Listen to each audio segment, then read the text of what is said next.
સપ્રેમ સાહેબ બંદેગી સાહેબ. આપણા જીવનમાં જ્યારે કોઈ તુલનાત્મક ભાવ જાગે છે ત્યારે સ્વયં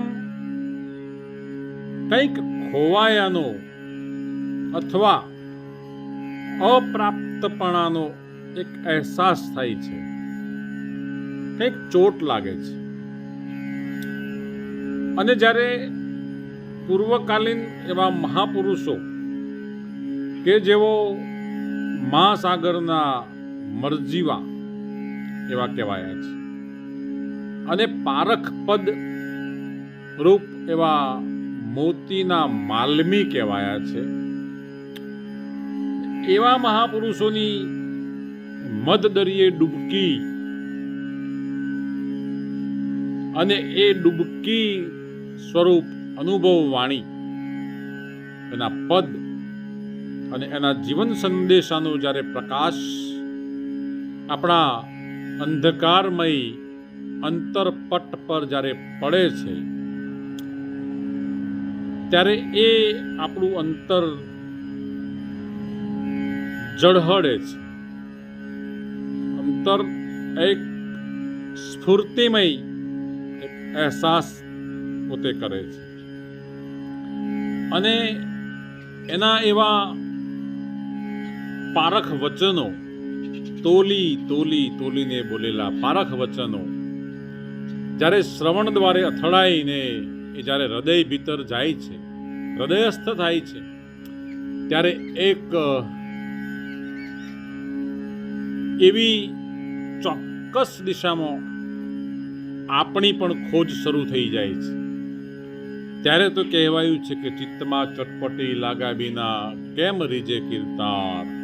ઈયળમાંથી જો ભમરી થાય તો માણસને કેટલી વાર એક ચિત્તમાં ચટપટી લાગે છે. લગન કઠિન મેરે ભાઈ, ગુરુ સે લગન કઠિન મેરે ભાઈ. લગન લગ્યા વિના કાજ ના સુધરે, જીવ પર લઈ તર જાય. ગુરુ સે લગન કઠિન મેરે ભાઈ. અને પછી એક એવો અંદર અહેસાસ થતા અંદરથી એવો એક ભાવ નીકળે છે કે ગોકુળ જોયું વનરાવન, જોયું મથુરા ને કાશી. આ તો અજ્ઞાનપણામાં ઘણું આથડીને પ્રીતમ વસે મારી પાસે.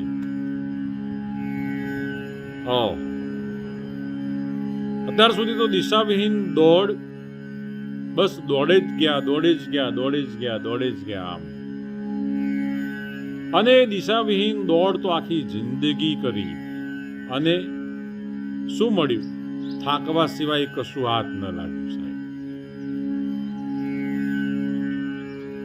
પણ જેને ખોડતા કંઈક લાદ્યું, એ હાથ લાગી ગયું, જે હતું એ લાગ્યું, એવા પારખનિષ્ઠ મહાપુરુષનો હાથ જ્યારે મસ્તક પર પડ્યો, એ હાથ જ્યારે શિર પર આવીને ઠર્યો, પછી તો દીવે દીવો પ્રગટ થાય એમ દીવો પ્રગટ્યો સાહેબ. અને પછી આંતરચેતના ઝળહળી ઉઠી. અને ત્યારે તો લખીરામ સાહેબના પદને યાદ કરીએ તો એમણે પણ ગાઈ લીધું ને, વર્તાણી આનંદ લીલા લેરું મારી માયુ, મને ભીતર સતગુરુ મળ્યા. હવે ખબર પડી કે જીવ એક ખાબોચિયું છે. આ ખાબોચિયું દરિયાની વાત કેમ કરું છું? આજનો મારો વિષય છે ખોદ્યું ખાબોચિયું ને મળ્યો દરિયો. ખોદ્યું ખાબોચિયું ને મળ્યો દરિયો. એટલે ખબર પડી કે જીવ એક ખાબોચિયું છે ને શિવ દરિયો છે. હવે ખબર પડી કે આ ક્ષણભંગુર મર્યાદિત આવાગમન વાળો દેહ ખાબોચિયું છે અને એની ભીતર આવાગમન રહિત બિરાજમાન અસીમ અનંત અપાર અવિનાશી વિદેહી તત્વ એ દરિયો છે. દરિયો એટલે અસીમપણું. રૂપક આપું છું દરિયાનું.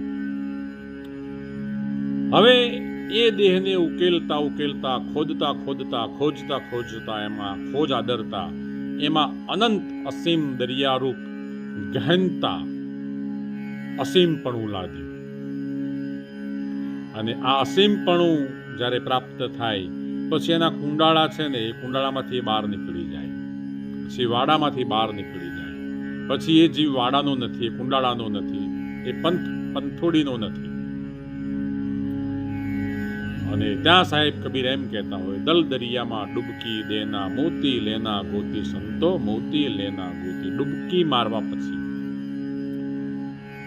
એ જ દેહ દેવળની અંદર બિરાજમાન મહાદેવ એ પ્રાપ્ત થઈ જાય. ખાબોચિયામાં દરિયો પછી તો ખોવાઈ જાય છે. ખાબોચિયામાં દરિયો ખોવાય.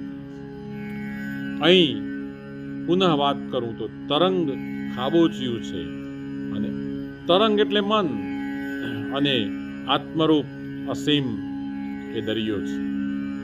વિચાર ખાબોચિયું છે ને વિચાર પાછળનો એક રહસ્ય છે, દરિયો છે.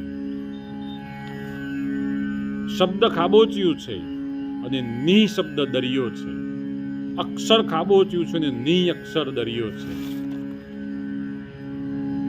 અને એ દરિયો જ્યારે પ્રાપ્ત થાય પછી બીજમાં વૃક્ષ મળી જાય, પછી પવન અને પાણી, ભૂમિ અને આકાશ, તેજ અને અત્ર તત્ર સર્વત્ર એક તુહી એક તુહી એક તુહી શેષ રહી જાય. પછી એ શેષ છે આપણા માટે વિશેષ છે. એ શેષ છે સર્વશ્રેષ્ઠ છે. અને આવું થઈ જાય પછી એની પ્રતીતિ વિનાનો એક એક શ્વાસ કેમ લેવાય? એક એક શ્વાસની આવન જાવન એની પ્રતીતિ વિહોણી ન રહે. અને એની પ્રતીતિ વિહોણી જ્યારે આવન જાવન શ્વાસાની ભીતરમાં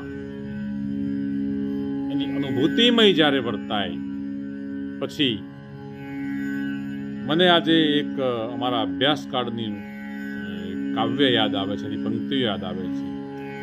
અમે રે સુકુરુનું પૂમડું, તમે અત્તર રંગીલા રસદાર, તરબોડી દોને તારે તારને, બીજો અમને વાલા આરંપાર. અમે રે ઉદય ખાધું ઈંધણું, તમે તાતા તેજના અંબાર. બહુ ઘણી વાતો કરી છે એમાં. પછી એ અહંકારી હું ખાબોચિયું છે એ મટી જાય છે, અને ત્યાં તુર્યાતીતપણાનું તું, કેવલ તું એ દરિયો બાકી રહે છે. અહીંયા આગળ માના હુઆ મેં, પરંપરાગત હું, અનુમાનપણાનું હું, કાલ્પનિક હું એ ટળી જાય છે. અને નિત્ય જો સુખ નિત્ય પ્રકાશ વિભુ નામ રૂપ આધાર, એ નામ અને રૂપથી પણ પર છે એ અનામ, ત્યાં દ્રષ્ટિ સ્થિર થાય છે. એ કેવલ શેષ રહે છે.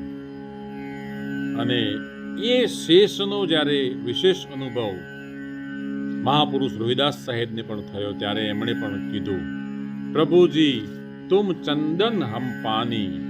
હે મારા માલિક, મારી ભાવનાનું જલ ને તારા પ્રગટપણાનું ચંદન આ બે ભળી જાય ને, અને પછી એને ઘૂંટતા ઘૂંટતા એનું તિલક મારા ભાલ પ્રદેશમાં લાગી જાય, પછી એ એનો પ્રભાવ, એનો સ્પર્શ, એનો સ્પંદનનો સ્પર્શાનંદ નિજાનંદમાં પરિવર્તિત થઈ જાય. એમણે આગળ એવું પણ કીધું, પ્રભુજી તુમ દીપક ઓર હમ બાતી. હે મારા માલિક, તું તો દીવો છે, પણ એક તારા દીવાને સ્પર્શ કરીને સળગી જવા માટેનું એક વાટ થવાનો પણ મને જો અવસર પ્રાપ્ત થઈ જાય તો મારા માટે અહોભાગ્ય છે. એટલે આજે ખોદ્યું ખાબોચ્યું અને મળ્યો દરિયો, એ પ્રકરણ, એ તરંગ મારા મનમાં એક આવ્યો, અને એ તરંગ રૂપ હેલી, એ આનંદ, એ હેલી આનંદમાં પરિવર્તિત થઈ, અને હવે ત્યાં દરિયામાં ડૂબકી મારી છે. એમાં તો કીધું ને કે ઘણા ડૂબ્યા ને થોડા તરિયા. તો એ ડૂબ્યા પછી તો બોલી શકાતું નથી. વાચા ડૂબેલો અંદર કેવી રીતે બોલી શકે? પણ છતાંય એ ડૂબકીની અવસ્થાની અંદર પણ એક આનંદ હેલી ઉભરી છે. એ હેલીની અભિવ્યક્તિ કરીને હું રાજી થાઉં છું. તો આવો, આ મારા રાજીપણાને આપ પધાવશો. સાહેબ બંદગી સાહેબ.